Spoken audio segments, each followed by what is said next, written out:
Hi there, welcome to slide 2 of our Italian Renaissance lecture. Um, I'm just noticing, you're just going to notice my hair get longer and longer as we proceed through this through this quarantine. I'm just going to be a shaggy dog by the end. Um, anyway, here we are with the Italian Renaissance, and one of the reasons why the Renaissance emerged first in Italy is because the people in Italy were literally surrounded by the ruins of the old Roman Empire. Sorry. And so they had this sort of everyday reminder of all their past glories that they could hopefully recapture now with this shift in society.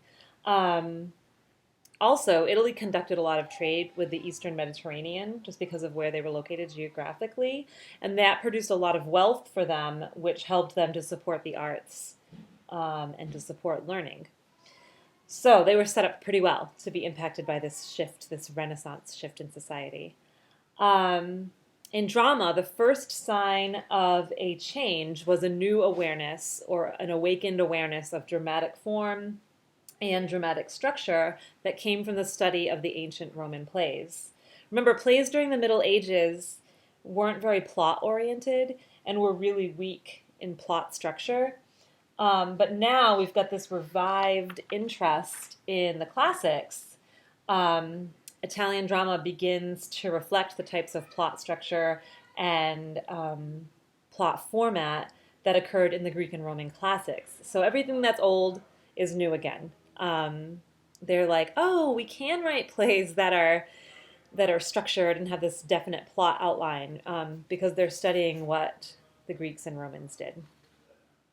Italian dramas and comedies in this era were written in Latin, and they were probably not performed at the start of the Renaissance.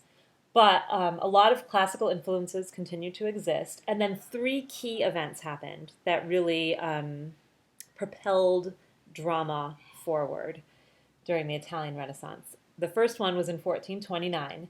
12 of Plautus's lost plays were rediscovered. Plautus was a classic Roman playwright, and in 1429, 12 of his plays were discovered. And then in 1453, the fall of Constantinople, which was then a part of Greece, brought a lot of scholars to Italy who'd not been able to be there before, and they brought manuscripts of Greek plays with them. So they were scholars who brought in the Greek manuscripts, and those were able to be studied by Italian scholars more. And then a big one, in 1465, Italy was introduced to the printing press. So that meant people could finally widely disseminate copies of the classical texts.